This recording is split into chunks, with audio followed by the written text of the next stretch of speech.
Iceland of सिलियांग के episode 19 में हम देखते हैं जिंग भी तुली के पीछे पीछे जू परिवार में आ चुका होता है और अब वह दूर से उन लोगों पर नजर रख रहा होता है। इधर जियाओजी, लिंगजी और तुली बैठकर बातें करने लगती हैं और अब लिंगजी तुली का जेड पेंडल उसे वापस करती है। उस जेड पेंडल को देखकर तो तुली सोच में पड़ जाती है। जियाओजी तुली से कहता है कि आखिरकार मिस लिंगजी से चुराने में कामयाब रही, जल्दी से इसे ले लो। इस पर लिंगजी कहती है कि क्या? इस पर जियाओजी कहता है कि अरे कुछ नहीं, मैं तो बस मजाक कर रहा था। तुली से कहती है कि उस दिन समुद्र तट पर मेरे पिता ने मजबूरन जेड पेंडल तुमसे लिया था जिससे कि कोई भी उनके ऊपर सवाल न कर सके, और अब यह जेड पेंडल तुम्हें वापस करने का समय है। कहता है कि हाँ मिस लिंगजी ने कहा वह सच है, तुम अब इसे ले लो। तुली कहती है कि मैंने उस दिन जियाओजी के लिए जेड पेंडल का सौदा किया था तो अब मैं इसे वापस नहीं ले सकती। इस पर लिंगजी कहती है कि मेरा तुम्हें यहाँ बुलाने का यह मुख्य कारण नहीं है, हम तो कुछ और भी बात तुमसे करना चाहते हैं। यह सुनकर तुली कहती है कि ठीक है चलो मैं इसे रख लेती हूँ। जियाओजी कहता है कि तुली मैं तुम्हें कुछ बताना चाहता हूँ, और अब वह उसे बताता है कि जब मैं छोटा था तब मैं इस आइलैंड पर आ चुका हूँ। तुली कहती है कि यह तुम क्या कह रही हो? फिर जियाओजी कहता है कि पहले तुम इस बुक को देखो। उधर जिंग भी यह सारी बातें बड़े ध्यान से सुन रहा और समझ रहा होता है। फिर जियाओजी कहता है कि उस लिंगजी ने मुझे बताया कि यह बुक तब से इनके पास है जब वह छोटी थी, और इस किताब में तो मेरे घर का चित्र है। और अब मैं तुम्हें अपने एक पुराने राज के बारे में बताता हूँ। मैं 8 साल का था तब मैं अपने चचेरे भाई के साथ गायब हो गया था। मेरे माता पिता ने मुझे बताया कि समय बीतने के बाद एक मिस्टीरियस पर्सन ने मुझे अपने घर वापस छोड़ दिया, लेकिन इस बीच में कहाँ था इस बारे में मुझे और मेरे चचेरे भाई को कुछ भी याद नहीं है। घटना के बाद यह मेरी बुक भी गायब हो गई थी। मैंने इसे कई बार ढूंढा परंतु यह भी नहीं मिली, और अब यह बुक मुझे यहाँ मिली है। इसका मतलब मैं यहाँ पहले आ चुका हूँ। इस पर तुली कहती है कि तुम इतने विश्वास से कैसे कह सकते हो कि यह बुक तुम्हारी है? फिर जियाओजी कहता है कि मुझे पूर्ण विश्वास है कि यह पुस्तक मेरी है। मैं नाव पर था तो कुछ बच्चों ने मुझसे इस बुक को छीनने की कोशिश की जिससे कि यह बुक थोड़ी सी फट गई। पर तुली कहती है कि जो पर्सन तो फिर तुम्हें यहाँ लाया था वह कहीं मेरे पिता तो नहीं थे? जियाओजी कहता है कि मुझे कुछ भी याद नहीं है, मैं तुमसे तुम्हारे पिता के बारे में कुछ भी नहीं छिपा रहा। तुम्हारे पिता ने तो मुझसे भी वादा किया था कि वह मुझे वापस घर ले जाएंगे, परंतु उसके बाद की कोई घटना भी मुझे याद नहीं है। लिंगजी कहती है कि तुम लोग चिंता मत करो, शायद मेरे पास कोई रास्ता निकल आए, मुझे बस सोचने के लिए थोड़ा सा समय दो। इस पर तुली कहती है कि शायद ऐसा लगता है कि जियाओजी तुम उस वक्त फॉर्मेशन के अंदर बैठने वाले बच्चों में से एक थे। फिर जियाओजी कहता है कि फॉर्मेशन कहीं तुम उस दिन की तो बात नहीं कर रही जिस दिन पूरे आइलैंड पर तबाही आ गई थी? इस पर तुली कहती है कि हाँ मैं उसी दिन की बात कर रही हूँ। मैं और मिस लिंगजी भी उस फॉर्मेशन के अंदर बैठे थे। मैं थोड़ी देर के लिए अपनी आंखों को खोला था और तब मैंने वहाँ पर काफी सारे बच्चों को देखा था, लेकिन मुझे उम्मीद नहीं थी कि आइसलैंड पर बाहर के लोग भी मौजूद हैं। और फिर कुछ समय बाद एक बड़ा धमाका हुआ और उसके बाद क्या हुआ उसके बारे में मुझे कुछ भी याद नहीं है। लिंगजी कहती है कि मुझे उस रात मेरे माता पिता ने हेवन प्रेयर टेम्पल के सामने, और उन्होंने मुझे बताया कि तब मैं इस बुक को काफी डरे हुए और काफी कर्राई से पकड़े हुई थी। अब मुझे इसके बारे में नहीं पता कि यह बुक मेरे पास कैसे आई। तुली कहती है कि शायद हमारे पास इस बुक और उस फॉर्मेशन की सच्चाई का पता लगाने का एक ही रास्ता है, जियाओजी की मेमोरी। पर लिंगजी कहती है कि मैं जू परिवार की मेमोरी रिकवरी टेक्निक जानती हूँ, शायद मैं इससे तुम्हारी कुछ मदद कर पाऊंगी, लेकिन हमें इसके लिए एक ओल्ड प्लेस पर जाना होगा। इसके बारे में किसी को भी पता नहीं चलना चाहिए। और फिर वह कहती है कि लेकिन जियाओजी के अंदर अभी भी पॉइजन मौजूद है और कहीं वह पॉइजन मेरी टेक्निक से ट्रिगर न हो जाए। यदि जियाओजी तुम्हें मुझ पर भरोसा है तो फिर तुम तभी इसके लिए हाँ करना, वरना तुम मना भी कर सकती हो। फिर जियाओजी कहता है कि ऐसी कोई बात नहीं है लिंगजी, मुझे तुम पर पूरा भरोसा है। तुली कहती है कि लेकिन हम वहाँ पर कैसे जा सकते हैं? वह तो फॉरबिडन टेरिटरी है, वहाँ पर गार्ड्स भी मौजूद हैं। इस पर लिंगजी कहती है कि मेरे पास एक रास्ता है, बस हमें तैयारी करनी पड़ेगी। हम कल प्रातः काल ही वहाँ पर चलेंगे, इसीलिए तुली तुम्हें घर जाने की आवश्यकता नहीं है, तुम्हें यहाँ रहकर आज मेरे साथ तैयारी करानी होगी। इस पर तुली कहती है कि कोई बात नहीं है, और अब वह लोग वहाँ से चले जाते हैं। जिंग छुप कर यह सारी बातें सुन चुका होता है। वह कहता है कि अगर ऐसी बात है तो फिर मुझे जियाओजी की मेमोरी से काफी कुछ पता चल सकता है। तभी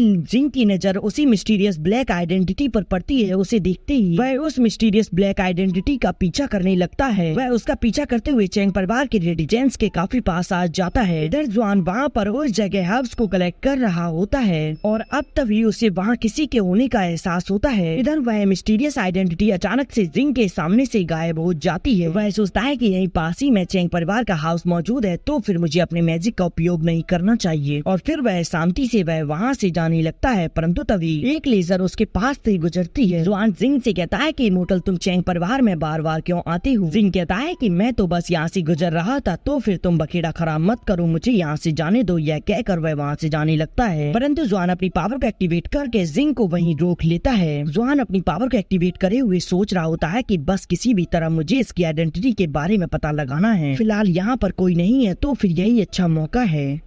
और यह कहकर वह जिंग पर अटैक कर देता है। जिंग उसके सभी लेजर अटैक से बच रहा होता है। जिंग कहता है कि क्या चैंग परिवार अपने अतिथियों के साथ ऐसे ही व्यवहार करता है। इस पर जुआन कहता है कि 10 साल पहले हमने कुछ लोगों को यहाँ आने दिया और शांति से रहने भी दिया, तो हमने तो उन लोगों के साथ काफी सरल व्यवहार किया था और इससे ही हलचल मच गई थी और पूरे आइसलैंड पर सुनामी आ गई थी। जुआन काफी तेजी से जिंग पर अटैक करता है। जिंग उसके अटैक से बचते उसकी ओर बढ़ रहा होता है, परंतु तभी जुआन अपनी जाल में जिंग को फंसा लेता है और फिर वह उस प्रिजन को कंप्रेस कर देता है, जिससे कि वहाँ पर एक ब्लास्ट होता है। चैंग को पता चलता है कि उसके ब्लास्ट में जिंग को कुछ नहीं हुआ और अब वह अपने आस पास देखने लगता है और तभी जिंग उसके पीछे आकर उस पर अटैक कर देता है, परंतु तभी एक अटैक आकर जिंग को पीछे कर देता है, जिस अटैक को जिंग अपनी स्वॉर्ड से नलीफाई करता है। हम देखते हैं कि यह अटैक किसी और ने नहीं, चैंग ज़ाओ ने किया होता है। जुआन के पास आता है और कहता है कि भाई क्या तुम ठीक हो, और अब वह जिंग से कहता है कि तुम्हारी हिम्मत कैसी हुई मेरे भाई पर हमला करने। चैंग ज़ाओ कहते हैं कि तुमने यह अच्छा नहीं किया, अब तुम्हें यहीं मरना होगा, और यह कहकर वह जिंग पर अटैक कर देते हैं। जिंग उनके सभी अटैक को रोक रहा होता है, परंतु एल्डर ज़ाओ तो शांत होने का नाम ही नहीं ले रही होती और अब जिंग को गुस्सा आ जाता है और अब वह अपनी स्किल्स दिखाने लगता है और उन पर अटैक करने लगता है। जिंग की स्किल तो कुछ ज्यादा ही एक्स्ट्राऑर्डिनरी होती हैं और अब वह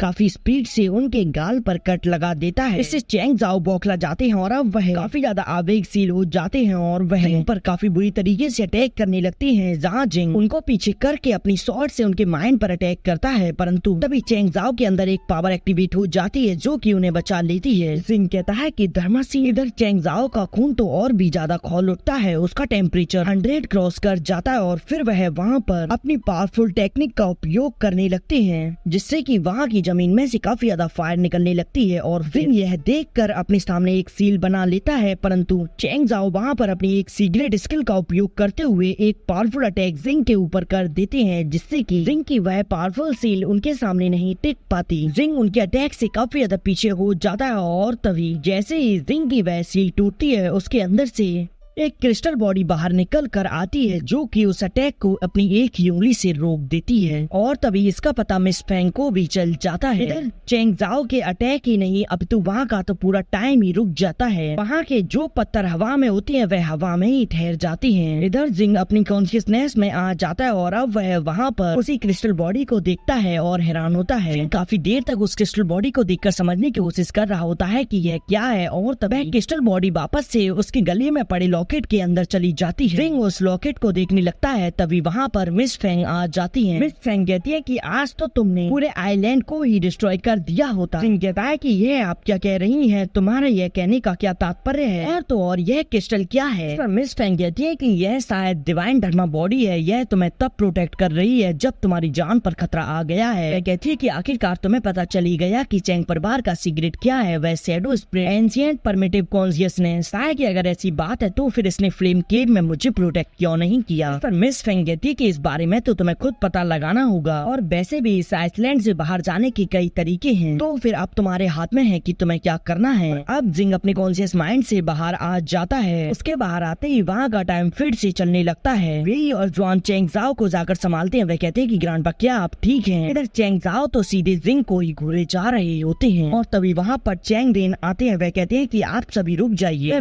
जिंग और चैंग ज़ाओ से कहते हैं कि यह सिर्फ एक गलतफहमी है। वे चैंग ज़ाओ से कहते हैं कि इसमें तो सिर्फ जुआन की गलती है, इमोर्टल जिंग तो हमारे साथ अलायंस बनाने के लिए भी तैयार हैं। और अब वह जुआन को इशारा कर देती हैं, इससे कि जुआन कहता है कि हाँ ग्रैंडपा, इसमें मेरी गलती है, मैंने ही पहले इमोर्टल पर अटैक किया था, इनमें इनकी कोई भी गलती नहीं है। इधर चैंग ज़ाओ तो मुट्ठी मीचते हुए गुस्सा हो रहे होते हैं। वह सोच रहे होते हैं कि इस लड़की की स्ट्रेंथ तो काफी ज्यादा टेरिफाइंग है। जिंग कहता है कि मुझे भी माफ कर दीजिए, वैसे भी मुझे इतनी जल्दी फाइट के लिए नहीं उतरना चाहिए था। चैंग ज़ाओ कहते हैं कि ठीक है, मैं फिर से ऐसी भी कोई गलती न देख लूं और अब जाओ। और अब वह वहाँ से जाने लगते हैं। चैंग रेंग भी जिंग को ग्रीट करके वहाँ से चले जाते हैं। जिंग भी उन्हें ग्रीट करके वहाँ से निकल जाता है। और अब हम कुछ समय बाद जिंग को देखते हैं जो कि घर पर बैठे बैठे अपने उसी लॉकेट को देख रहा होता है। वह अपनी कॉन्शियसनेस में मिक्स फेंग से बातें करने लगता है। जिंग कहता है कि मैंने कैंगलान पवेलियन में रिकॉर्ड्स देखे हैं, उनमें केवल गॉड और इमोर्टल के बारे में ही बताया गया है। मेरे पास यह गॉड्स की धर्मा बॉडी कैसी आई। फेंग कहते हैं कि तुम्हें चैंग परिवार परिवार के अंदर उस चीज से दूर रहना चाहिए। तुम्हारे पास मौजूद यह धर्माकाया काफी ज्यादा महत्वपूर्ण है। वह उसे वहाँ पर एक चार्ट दिखाती है और कहती है कि यह गॉड से रिलेटेड है। इसके माध्यम से गॉड डिवाइन वर्ल्ड में रहती हैं। जिस प्रकार मोर्टल वर्ल्ड में मनुष्यों के लिए फिजिकल बॉडी की आवश्यकता पड़ती है, इसी प्रकार इमोर्टल बॉर्न इमोर्टल के लिए हेवन में रहने का माध्यम है। लेकिन मैं तुम्हें बता दूं, यह धर्मा बॉडी तुम्हारे साथ पूरी तरह से इंटीग्रेट नहीं है और इसका मतलब यही है